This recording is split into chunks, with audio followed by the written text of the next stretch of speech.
what? We're in the home stretch. So what we're going to do first is put our map on the appropriate place in the other pages. Then we're going to move it to the back, and then we're going to do all our buttons. So we already have our map here for a Canadian college, so we're just going to take it. We haven't locked it yet, right? So we're just going to go Control C, and then down to the next page, Control V. All right, it's still opaque a bit, but now we need to go to Object, Arrange, and Send to Back, so it's in the place it should be. And now we are talking about the UK, so we can probably go something like this. We can even make it a little bigger if we want, but it is right, so right about there, that's fine. And now with that in the right position, we can go Object and Lock, so it is out of the way. Then we will come down to here, which is in a little bit more difficult to do. So we pasted it. We're going to go Object and Arrange, Send it back. Object, Arrange, Send to back. There we go. KSA is here, so we'll probably move it up a little bit. If we wanted to have some semblance of something down here, we could resize it, so we would do Command or Control down in the corner like this to take it outside of the, make it bigger.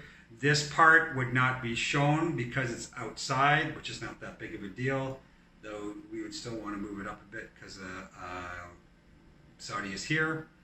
And so then what we would do is, without touching Command or Control, we'll go like this and bring it to the edge, and basically that is going to crop it. Though these little islands will show up here because, that's more like a grid than a margin, but the actual edge of the page is here. So these little islands will show up, so that's fine. Then on the other side, we would do the same thing just to get it nice and neat. Then we would go to Object and Lock, so it's now in the back. And our final piece is going to be Beijing, Control V, Object, Arrange, Send it back. Beijing is here, so we can actually probably Command or Control like this just to drag it out a bit more so that we have it over here, and then we would go like this just to crop it off, and then go to Object and Lock it. Okay, so now we have everything in place. Now we need to make some buttons. Right, so we're going to start with, so we have our 3 buttons that are going to be triggers, and then we have our, the info, which is, and then we have the context, and then we have the cover for the link, okay? So we're going to do our buttons first.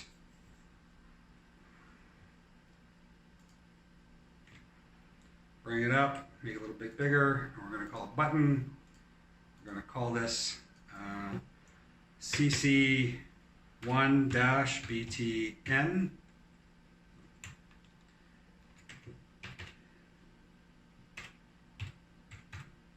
So it's button 1. Enter. That's all we're going to do for now. And we're going to do button CC2-BTN, enter, button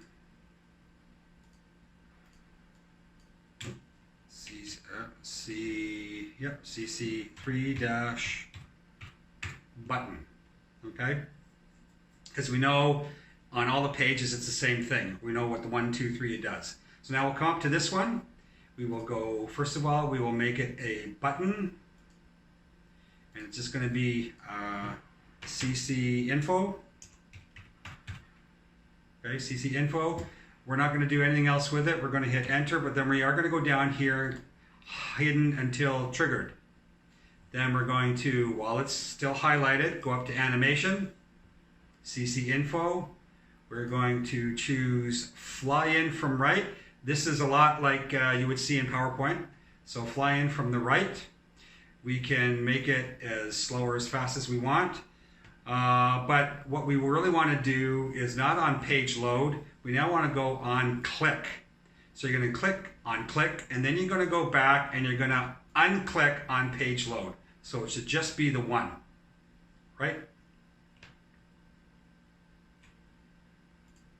Then we're going to go down to here, and you see this green line.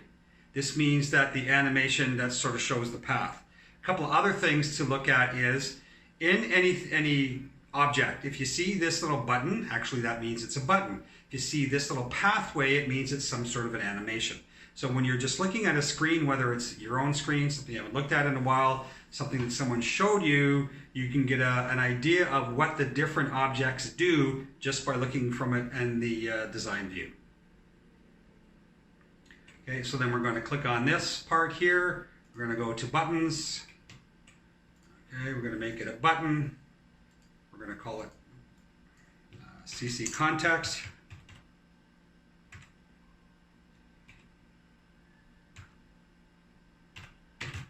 CC context. We're going to hit it, and then we're going to go hidden until triggered. That's all we're going to do from now. Go up to animation. We're going to choose our preset. Maybe we'll do fly in from the bottom, just so it's something different. Okay. And then we're going to go down to here to our cover. And we're going to make it a button.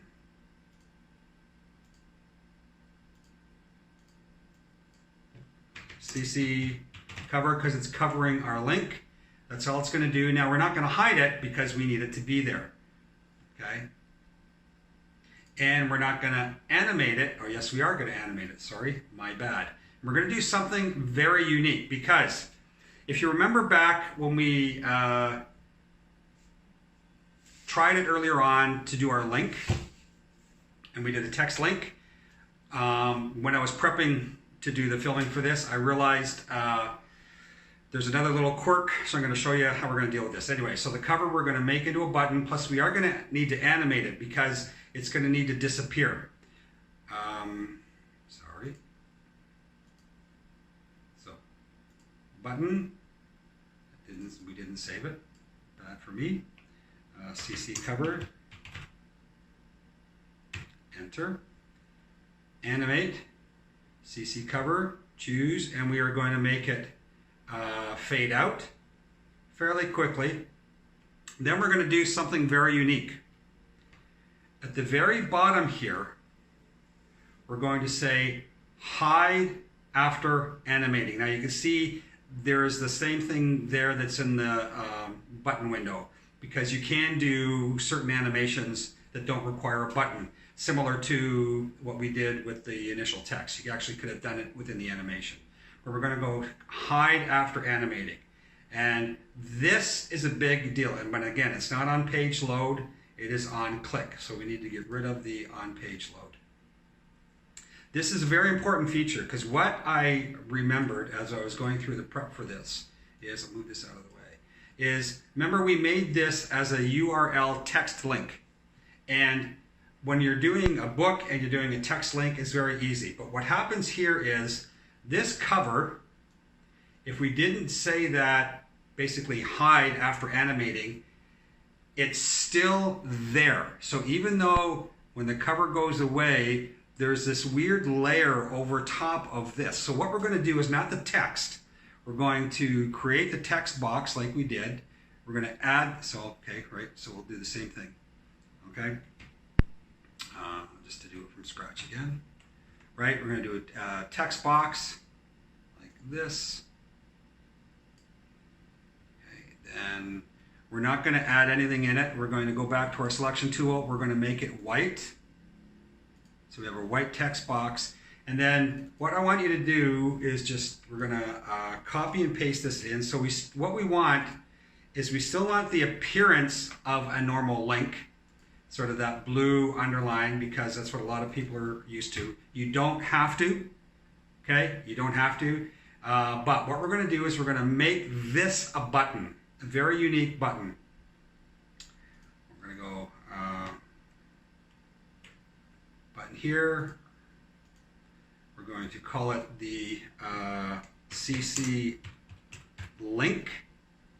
And the action we're going to do on release or tap, we're going to leave it on release or tap for now. And the action we're going to do is go to URL. Okay, and you can see now we're going to put the URL in here. So it's not the text, it's the entire button. Because once we make the entire button and then we get rid of the thing over top, then it'll work. Okay, so we need to bring in our document, right? We need to bring in our CC URL. Control C. Oops, sorry. Click on that again. It'll open it up. In our URL port here, we're going to get rid of that. Control V. Enter. Okay. So now when we cover that over, it should work. But before we check that, now why is it not covering over? Because when you do things in a certain order, it layers. So we're now going to have to move the cover, highlight the cover, okay, and then go Object, Arrange, and Bring to Front. So there we go. So now it's covering.